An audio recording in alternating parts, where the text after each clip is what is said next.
Ассалаумағалейкум достар, бүгін футболдағы ең мықты жартылай қорғаушы Лука Модрич жайлы ақпарат қозғайтын боламыз. Лука Модрич 1985 жылы 9 қыркүйекте Хорватия елінде туылған. Бұл бала кезінен футболға шамалы қызыққан, және де бұның бойы 1,72, салмағы 66 килограмм. Әзіргі клубы Испания, Реал Мадрид. Бұл ойыншы алтын допты бірінші рет алып көрген, ол қай жыл екенін сіздер де білетін шығарсыздар. 2018 жылы алған алтын допты бірінші рет.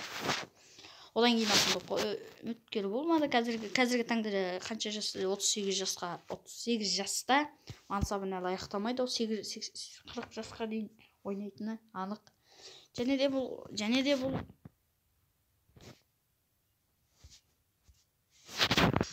бұл клуб карьерасы 2008 жылы Тоттенхемге ауысқан, 2012 жылға дейін. 2012 жылдан бастап Реал Мадрид испандық клубқа ауысқан. Қазір 10 жыл испандық клубта ойнаған. Қазіргі жасы 38 жаста, білесіздер. Сондай ең бастысы 2003 жылы өз елінде ойнаған. Испандық клубқа ауысқан, 2012 жылы ауысқан. Лука Модрич бала кезінен бері футболға қызыққан, және де өзі әлсізірек, және достары көбінде мазақ, яғни көбінде достар бұл Лука Модричқа менсінбеген. Сондай Лука Модрич қазіргі таңда мықты ойыншы, жартылай қорғаушы. Реал Мадридтің айлық табысы да жаман емес, және де өзінің ортасы кедей отбасынан шыққан. Қазіргі таңда жақсы ойын көрсете алады. Бала кезінен бері сондай, және де ол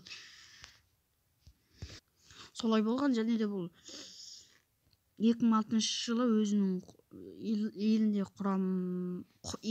өз елі құрамасымен бірге келісімшартқа отырған 2002 жылы. Ал 2008 жылы Тоттенхеммен отырып, Тоттенхемде 4 жыл ойнаған. Одан кейін 2012 жылы Реал Мадридқа, испандық клубқа келіп, өзі жақсы өнер көрсеткен жартылай қорғаушы. Және де бұның жеке өмірі жайлы қазір ештеңе айта алмаймыз, өте жақсы. Ал осымен видео аяқталды. Каналға тіркеліп лайк басып, подписаться дейтін кнопканы басып кетейік.